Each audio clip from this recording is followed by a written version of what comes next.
Hello বন্ধুরা, চলে এলাম আরও একটা নতুন ভিডিও নিয়ে। ভিডিওটাই রয়েছে বেশ কিছু গুরুত্বপূর্ণ ফুটবল আপডেট। প্রথম যে আপডেটটা দিয়ে আজকের এই ভিডিওটা শুরু করব সেটা হলো ভারতের অনূর্ধ্ব-20 দল ফিফা ইন্টারন্যাশনাল যে উইন্ডো রয়েছে সেই ইন্টারন্যাশনাল উইন্ডোতে কিন্তু দুটো ফ্রেন্ডলি ম্যাচ খেলতে চলেছে কাজাকিস্তান আন্ডার 19 টিমের সঙ্গে। এই ম্যাচগুলো হবে 25শে অক্টোবর এবং 28শে অক্টোবর। অন্যদিকে ভারতের পুরুষ দল আন্ডার 23 তারাও কিন্তু দুটো ফ্রেন্ডলি ম্যাচ খেলবে 15 নভেম্বর থেকে 18ই নভেম্বরের মধ্যে, এবং সেখানে তাদের প্রতিপক্ষ থাইল্যান্ড। অর্থাৎ ভারতের অনূর্ধ্ব-23 দল এবং অনূর্ধ্ব-20 মহিলা দল কিন্তু ইন্টারন্যাশনাল ফ্রেন্ডলি খেলতে চলেছে অক্টোবর এবং নভেম্বর মাসের মধ্যে। এরপর চলে আসবো এশিয়াল 2 এর আপডেটে। আজকে এশিয়াল 2 এ ম্যাচ ছিল আল নাসেরের বিরুদ্ধে এফসি গোয়ার নিজেদের ঘরের মাঠে, এবং সেখানে কিন্তু একটা দুর্দান্ত ফুটবল উপহার দিল এফসি গোয়া। এক কথায় ভারতের নাম কিন্তু উজ্জ্বল করলো এফসি গোয়া তাদের খেলা দিয়ে।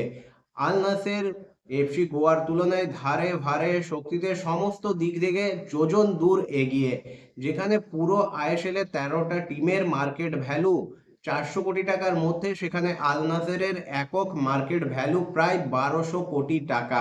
অর্থাৎ বুঝতেই পারছো আল নাসের এবং এফসি গোয়ার মধ্যে কোনো তুলনাই হয় না। আল নাসের কিন্তু অনেক এগিয়ে, এবং এটা তো একদমই সত্যি কথা যে ভারতের তুলনায় আরবের ফুটবল অনেকটা এগিয়ে, এবং সেই রকম একটা দলের বিরুদ্ধে আজ এফসি গোয়া যে ফুটবলটা খেলেছে, এক কথায় সেটাকে কিন্তু বলা যায় দুর্দান্ত। সকলকে কিন্তু আজ এফসি গোয়া গর্বিত করেছে তাদের ফুটবলের মধ্যে দিয়ে। আল নাসেরের বিরুদ্ধে এই ম্যাচটা এফসি গোয়া 2-1 গোলে হারলেও তারা কিন্তু মন জয় করে নিয়েছে আপামর ভারতীয় ফুটবল প্রেমীদের এবং ফুটবল বোদ্ধাদের।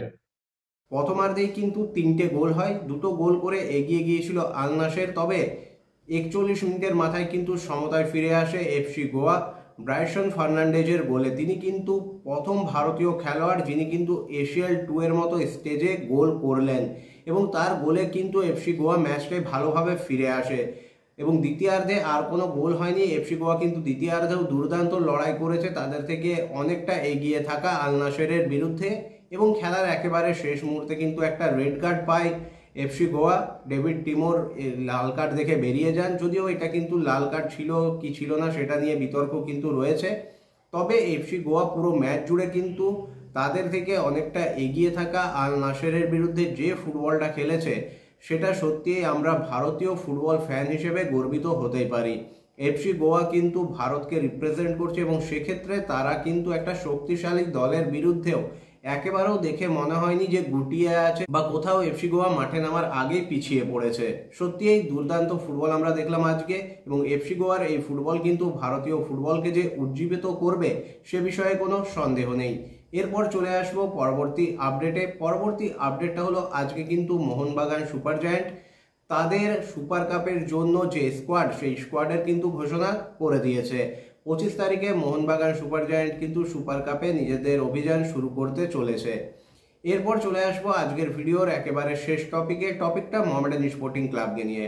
মোহামেডান স্পোর্টিং ক্লাবের ডামাডোল কিন্তু অব্যাহত। মুখ্যমন্ত্রীর দ্বারস্থ হয়েছিলেন মোহামেডান স্পোর্টিং ক্লাব কর্মকর্তারা, এবং সেখান থেকে তারা কিন্তু একটা আশ্বাসবাণী পেয়েছেন মুখ্যমন্ত্রীর কাছ থেকে, যদিও 5 মাস ধরে কিন্তু এই বিষয়টা চলছে, এবং তারা যে বিকল্প পথ খুঁজছেন সে বিষয়েও তোমাদের আগেই অবগত করেছিলাম।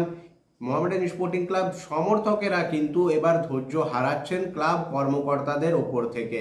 তারা কিন্তু এবার এই যে ডামাডোল পরিস্থিতি, এই যে একটা অগোছানো পরিস্থিতি, সেটা থেকে কবে মোহামেডান স্পোর্টিং ক্লাব মুক্তি পাবে সেটার জবাবদিহি চাইছে কর্মকর্তাদের কাছ থেকে। আমরা কালকেও দেখেছি মোহামেডান স্পোর্টিং ক্লাবের সমর্থকেরা কিন্তু ক্লাব তাঁবুর কাছে গিয়ে বিক্ষোভ প্রদর্শন করেছেন, প্রতিবাদ জানিয়েছেন, এবং তারা খালি জানতে চান তাদের প্রিয় দলের এই অবস্থা কেন এই অবস্থাটাকে ঠিক করা হলো না এতদিন ধরে। কেন মুখ্যমন্ত্রী এতদিন ধরে মোহামেডান স্পোর্টিং ক্লাবের এই সমস্ত বিষয় জেনেও ইনভেস্টর এনে দিলেন না, বা মোহামেডানের সাথে কেন বিমাতৃসুলভ আচরণ করা হচ্ছে, যেখানে মোহনবাগান বা ইস্ট বেঙ্গলের ক্ষেত্রে তিনি যতটা সক্রিয়ভাবে কাজ করেছিলেন কেন মোহামেডানের ক্ষেত্রে করেননি। এই সমস্ত বিষয়গুলো কিন্তু কালকের প্রতিবাদে উঠে এসছে।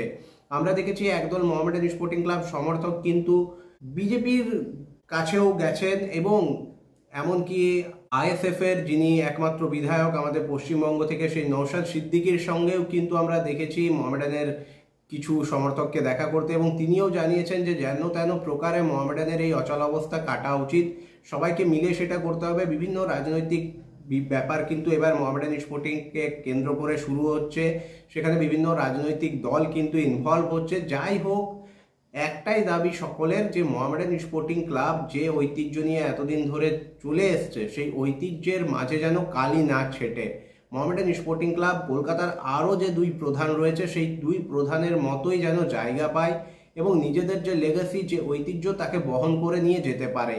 ক্লাব কর্মকর্তাদের এবার কিন্তু সমস্ত বিষয়টা আরও সিরিয়াস হওয়া উচিত, কারণ সমর্থকদের ধৈর্যের বাঁধ ভেঙে যাচ্ছে। এইরকমভাবে চলতে থাকলে একদিন কিন্তু মোহামেডান স্পোর্টিং ক্লাবকে দর্শক শূন্য স্টেডিয়ামে খেলতে হবে, কারণ কেউ আর মাঠমুখী হবে না। দলের এইরকম পরিস্থিতি দেখে কে ভাই তোমার কলকাতা লিগ খেলা দেখতে যাবে? দলটা আইএসএল খেলার সুযোগ পেয়েছে, সেখান থেকে তোমরা দলকে নামিয়ে দিচ্ছ। আইএফএ শিল্ডের মতো ঐতিহ্যশালী টুর্নামেন্ট থেকে তোমরা উইথড্র করে দিচ্ছ, খেলছো না। কিভাবে দর্শকরা মাঠে যাবে কোন খেলাটা দেখতে? সিএফএল দেখতে? এটা আশা করা কিন্তু বোকামি। তাই কিন্তু ম্যানেজমেন্টের কর্মকর্তাদের বোঝা উচিত, এবার কিন্তু স্টেপ নেওয়ার সময় হয়েছে। তাতে রাজনৈতিক কচকচানি যাই থাকুক, সমস্ত বিভেদ, সমস্ত কিছু ভুলে প্রিয় দলকে বাঁচানোর জন্য যেটা এই মুহূর্তে করা প্রয়োজন, এবং সেটাই করতে হবে। মুখ্যমন্ত্রীর কাছে আরও ভালোভাবে বিষয়টাকে কিন্তু তুলে ধরা উচিত। আমি শুধু মুখ্যমন্ত্রীর দোষ দেবো না যে তিনি 5 মাস ধরে ঝুলিয়ে রেখেছেন। মোহামেডান ক্লাব কর্মকর্তারা কতটা তাকে অবগত করতে পেরেছেন এই পুরো বিষয়টা নিয়ে, সেটাও কিন্তু দেখার। তারা কি সত্যিই এতটা সিরিয়াস ছিলেন? তারা যে 5 মাসের কথা, তারা কতটা চেষ্টা করছেন, সমস্ত বিষয়েই কিন্তু এখন ভাবার। তবে এখন একটাই বিষয় যেটা সব থেকে বেশি জরুরি, সেটা মোহামেডান স্পোর্টিং ক্লাবের এই অচলাবস্থা কাটা, এবং সেটা যতদিন না কাটছে ততদিন কিন্তু মোহামেডান স্পোর্টিং ক্লাবকে ঘিরে এই যে বিভিন্ন রাজনৈতিক কচকচানি, সমর্থকদের বিক্ষোভ, প্রতিবাদ, ম্যানেজমেন্টের বিভিন্ন ধরনের কথাবার্তা, হুমকি, পদত্যাগ, এই সমস্ত কিছুর কিন্তু কোনো মানে নেই। সেদিনেই সমস্ত কিছু কিন্তু ঠিক হবে, যেদিন দলটা, ক্লাবটা তার যে সম্মান, যে ঐতিহ্য, সেটা নিয়ে এগিয়ে যেতে পারবে। এবং সেটার জন্য এখন আশু প্রয়োজন একটা ইনভেস্টারের, এবং সেটা খুব জলদির মধ্যে। কারণ আইএসএল যদি ডিসেম্বরে শুরু হয়ে যায়, তাহলে কিন্তু কিছুটা হলেও তো দল গঠন করতে হবে, ফিফার ব্যানগুলো তো উঠাতে হবে। সেটা করতে গেলে ইনভেস্টার কিন্তু আশু প্রয়োজন, এবং সেটাই মূল এবং একমাত্র টার্গেট হওয়া উচিত মোহামেডান স্পোর্টিং ক্লাব কর্মকর্তাদের। আমার এই যে বক্তব্য, তার সাথে তোমরা কতটা সহমত, অবশ্যই তোমাদের মতামত তোমরা কমেন্ট করে জানিও।